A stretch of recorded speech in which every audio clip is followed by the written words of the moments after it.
First year of the Biden administration, as you know, we've had tremendous success confirming federal judges. Tremendous success. We have confirmed more judges to the federal bench, 43 as of this morning, than any president in his first year since Reagan. And that's a big accomplishment. These are, of course, lifetime appointments. In fact, the judges who have been nominated and confirmed not only have remarkable demographic diversity, women, people of color, but for the first time, real professional diversity as well. Public defenders, public interest lawyers, community folks, as opposed to simply partners in big fancy law firms and prosecutors. With Justice Breyer's decision to retire at the end of this term, President Biden has an opportunity to make the Supreme Court look more like America by nominating the first black woman in U.S. history to serve as a justice.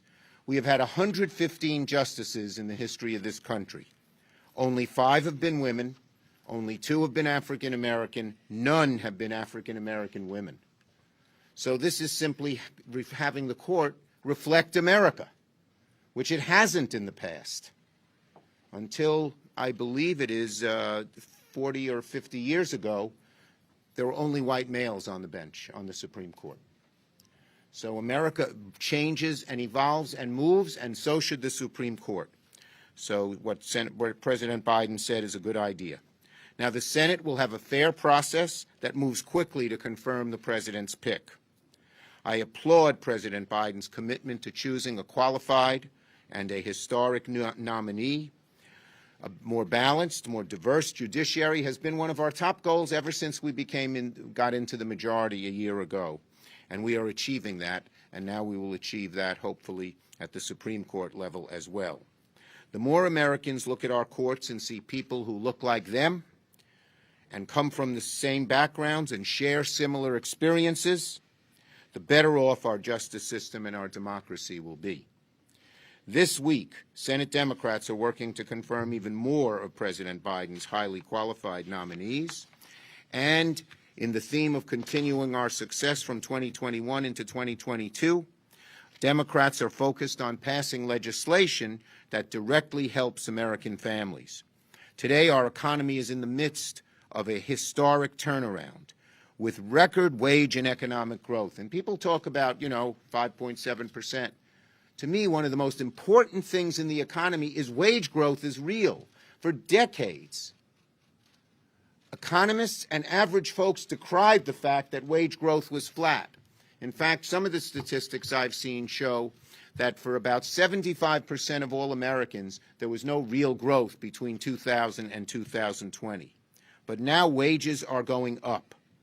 And the second prong of that, getting wages up, is getting costs down. And we Democrats are focusing on getting costs down. In 2021, we responded to the COVID crisis by passing the American Rescue Plan 2 months into the president's term. Of course, we passed a historic infrastructure package that's putting people to work, fixing our roads, our bridges, our highways. And now we're focused on doing more to help families get ahead and stay ahead. Our focus: to help those not into the middle class to get there, giving them the ladders up they need. To those in the middle class, to keep them there and to alleviate their anxiety that they won't stay there. And that's what we're doing. Now, the House is now joining the Senate to pass legislation that will help businesses struggling with strained supply chains. The chip shortage has raised the prices of cars, of appliances, of iPhones. And our bill, USICA, will do that. It also does something else very important to the American people. It says we want the jobs in America, not overseas, in China or Germany or anywhere else. We want them in America, in America. USICA will help make investments on Main Street. You've already seen what happened in Ohio. And it brings good-paying jobs back to the United States. So the continuing push by Democrats and by the Biden administration to have wages go up instead of stay flat is there. We're continuing also to pursue legislation that will lower the cost of prescription drugs and cap the cost of insulin. Instead of $600 a dose, it could go back to $36 a dose. Our agenda, and this is an important point, stands in sharp contrast on almost every item with Republicans, who seem to favor the powerful, wealthy special interests and stand in the way. Prescription drugs being a classic example, but there are many of those. So, while we got a lot done in 2021, we're not resting on our laurels. We're going to keep working on these important issues. Senator Murray. Well, thank you. You know, everyone understands the real frustration families are feeling right now and knows we've got to keep our foot on the gas. We have a lot of work ahead, but the progress we have made so far over the past year really offers us a clear path forward. Democrats took action on the American Rescue Plan to fight this pandemic, and today, thanks to President Biden's leadership and our work, over 200 million people are now fully vaccinated. Free tests are available at covidtest.gov, and free masks are now available at pharmacies and grocery stores across the country. Last year, following historic investments in our nation's infrastructure and in our families and communities, our economy grew faster than it has in nearly 4 decades, and unemployment dropped back below 4%. Thanks to support for schools to get tests and masks and improve ventilation and meet our students' needs, schools are now in a much stronger position today to safely stay open for in-person learning. And following the efforts we took to lower costs, a record 14.5 million people got health care through the federal exchange last year, and they saved on average over $2,000 a year. We've also saved pensions that workers and retirees rely on from devastating cuts. Now, none of this was a given. It's not the result of chance. It was the result of action and leadership. That is important to remember because what happens next is not a given either. Whether we build on the progress for families or lose it, it's a question of will. Democrats want to press forward with additional action in Build Back Better to bring down our health care costs, especially drug costs, bring down child care costs, and address the climate crisis and more. We also want to make our nation competitive and make prices less reliant on foreign manufacturing, which is why we are working to pass legislation to strengthen our supply chains, ensure the technologies of the present and the future are made and developed right here in the U.S., and create more good-paying jobs, more investment, and greater economic prosperity for our families. This is especially important in my home state of Washington, which is already the home of premier research institutions, technology and aerospace leaders, and growers and producers that are constantly competing on the world stage. Democrats also want to improve our response to this pandemic and future health crises, to protect the right to vote, the cornerstone of our democracy. And of course, we are all excited to work with President Biden and take an historic step in ensuring that our nation's highest court truly reflects the diversity of its people by confirming the first black woman to the Supreme Court. The past year has shown what a difference the choices we can make have for our nation. I know this has been a really impossible time for so many Americans, and we have a lot more work to do to build on the steps we've taken so far so we can end this pandemic, rebuild stronger and fairer, and give people back the certainty and stability in their lives they want. In the year ahead, Democrats are going to continue to focus on solutions, and we will work around the clock to deliver. Senator Stabenow. Well, thank you very much. First, let me say, because today is the first day of Black History Month, what an exciting time this is, and to know that in this month, President Biden will be nominating the first black woman to the United States Supreme Court, and that we in the Senate are going to have the opportunity to confirm her. So it's a very exciting time. And it's also an exciting time for the economy because President Biden and Democrats are getting the economy back on track. Every kind of number shows that. And a strong economy means strong families and strong communities, and frankly, a strong future for all Americans. Democrats worked with President Biden to pass the American Rescue Plan, no small feat. Getting shots into arms, getting kids back into classrooms, and getting our economy moving again. And it is working. When President Biden took office, 18 million people were unemployed. 18 18 million people. Today it's 2 million people on unemployment. We've helped businesses create 6 million jobs, the greatest year of job growth in American history. In American history. We've seen the best economic growth since 1984, and we've seen the biggest single-year drop in our unemployment rate in our nation's history. And yet we fully understand, we understand completely that COVID-related challenges have caused prices to rise, and it's not acceptable. So Democrats are laser focused on bringing down costs for Americans. That is our focus at this moment. Since day one, President Biden and Democrats have been putting the American people first every day. Senate Republicans talk a lot about inflation. They talk about it all the time. They view it as a great political issue. But what have they done about it? What have they done other than talk about it? Well, frankly, they've done nothing but vote no on things to bring prices down. We have a report from the DPCC today on every piece that relates to the cost in American lives and how, in fact, Republicans have voted no. All of them voted no over and over again. No to actions that will lower the cost of food. No on supporting restaurants that have worked hard to help people stay employed during the pandemic. No on lowering health care costs. No on lowering child care costs, housing costs for people. No on lowering heating costs for people. They even voted no on the largest tax cut in a generation for American families with children. Republicans are way too busy standing up for big corporations who are actually price gouging Americans while making record profits. So we, Democrats, are laser focused on lowering costs and continuing the strongest economy in 38 years. Thank you. Senator Blumenthal. Thank you. Member of the Judiciary Committee. Thank you. Also a member of the Commerce Committee and chair of Would you this. like to name your other committees too?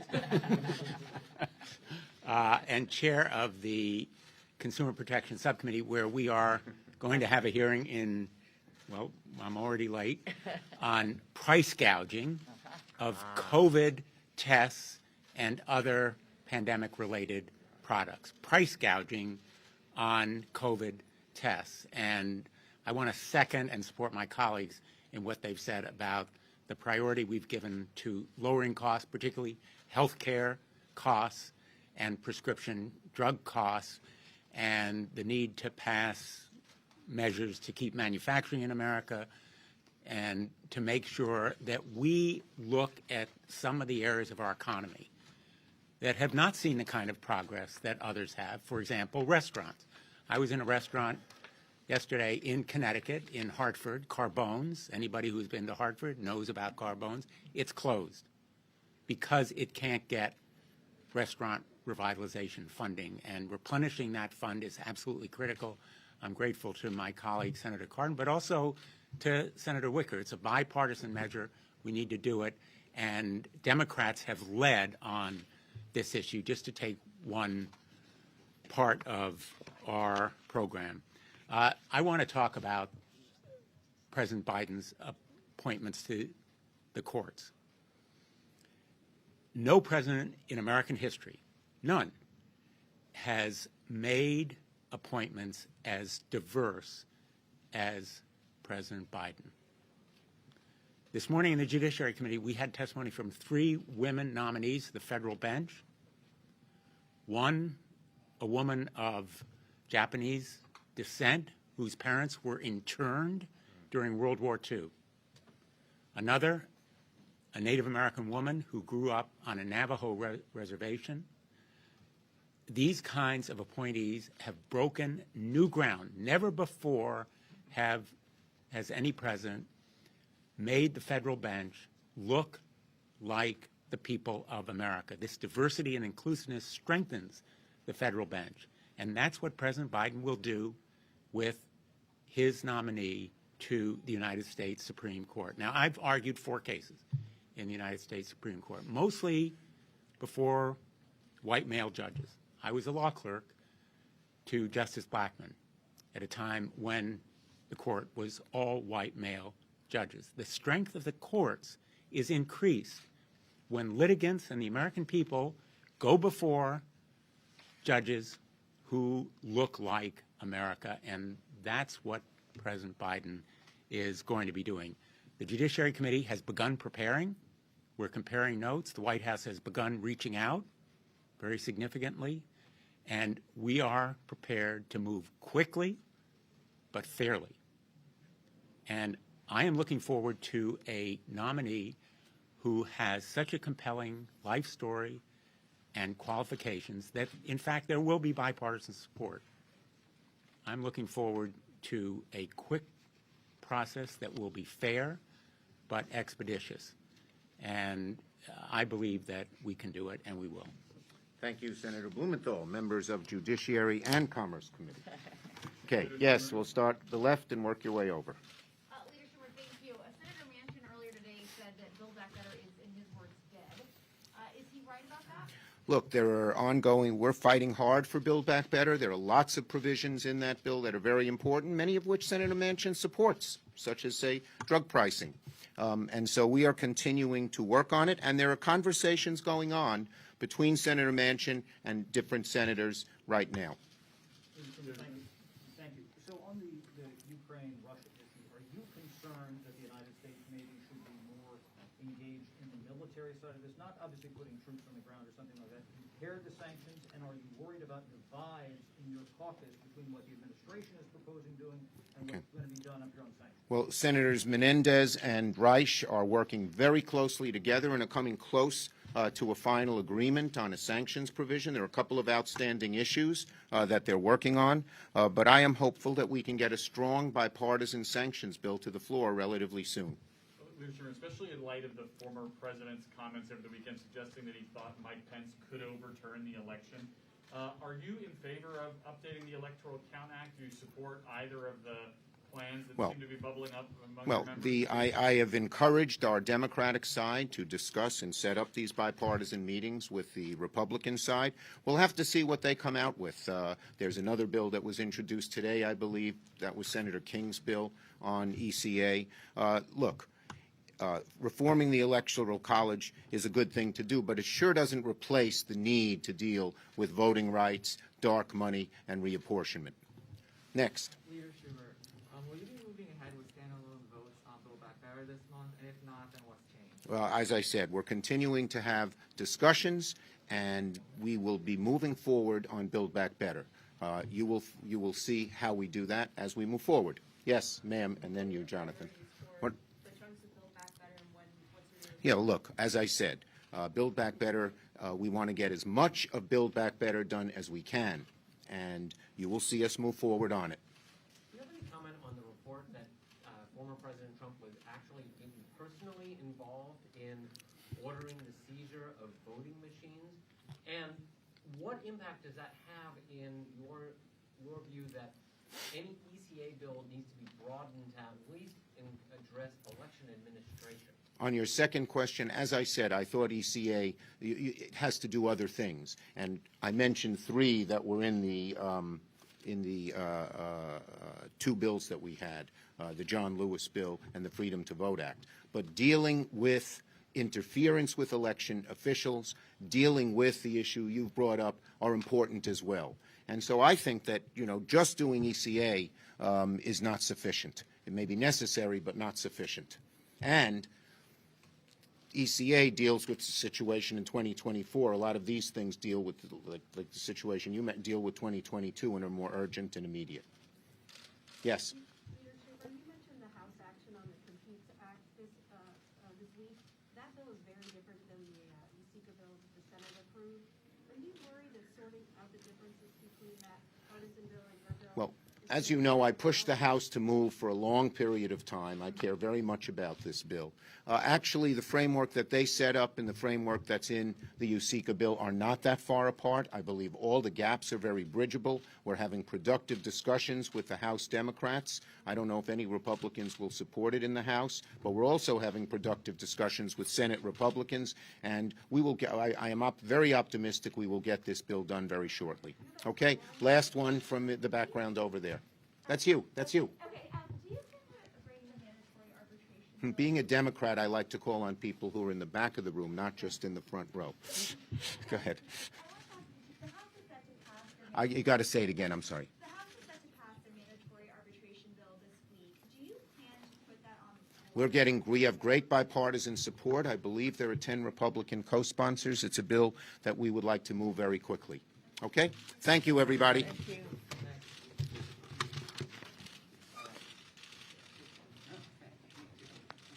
Okay, Richard. Well done. Are you on the Post Office and Civil Service Committee? No. In the old days, the worst committee to get on was the Post Office and Civil Service Committee. If they gave you that one, they weren't